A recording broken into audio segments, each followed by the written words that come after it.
Hi mga kangiwat! Welcome to En's Vlog! So today's vlog mga kangiwat, magdi-DIY na naman tayo ng Kokedama. So meron din tayo dito Portulacaria afra. So ito yung gagamitin natin today.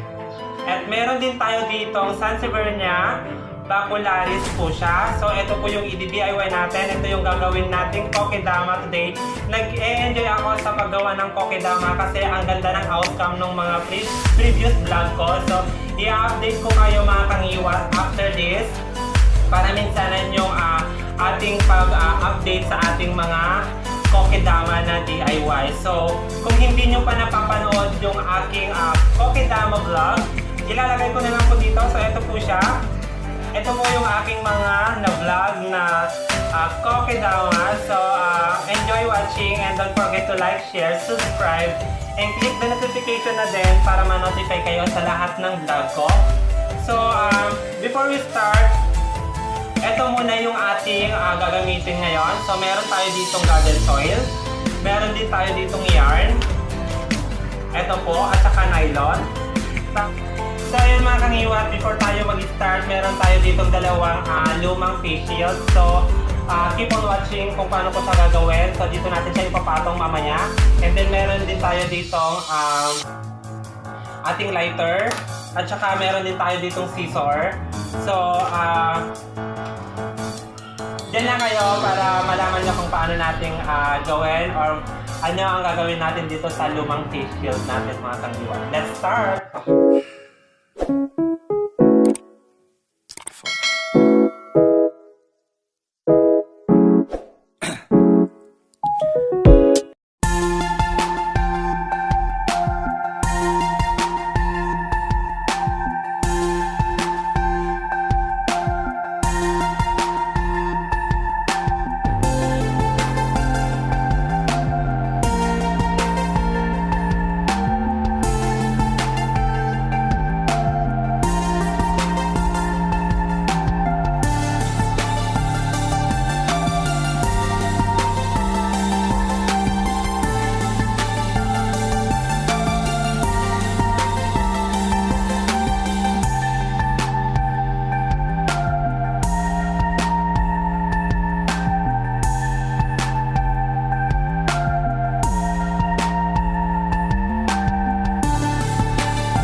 kangiwat, ilalagay na natin yung ating Kokedama dito sa ating lumang face shield. So, ikakat lang natin siya ng bilog.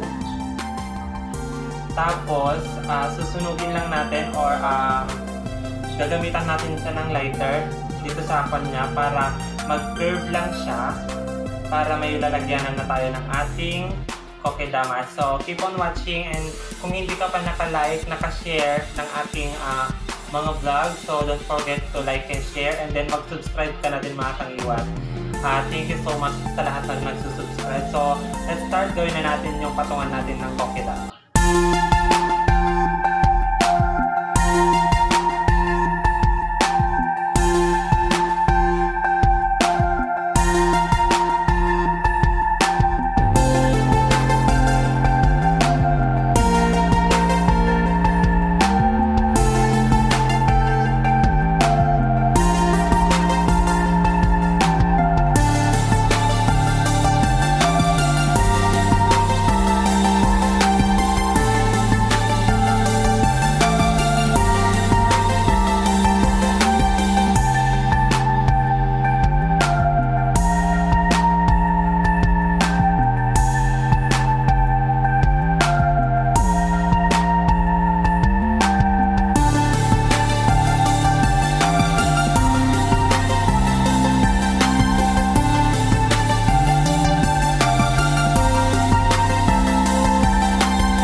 So ayan mga kangiwat, tapos na yung ating Kokedama. So ito na po siya.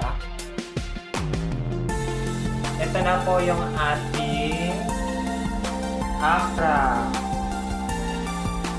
Ito na po siya. Tapos meron na po yung DIY na old po or lumang hindi na ginagamit na face shield. So yung then yung ating bacularis. So ito na po siya. So ayan. And before I end this video mga kangiwat, shout out muna ako kay Adel B. So thank you so much Adel B, kababayan, kasi parang dito lang po siya. Ang laki na po ng channel niya, nasa 360,000 na po siya. Bali, shout out sa'yo kapatid. Thank you so much sa pag-appreciate sa aking mga vlog. So that's all for today. Don't forget to like, share, subscribe, and click the notification bell para ma-notify kayo sa lahat ng vlog ko. Bye-bye!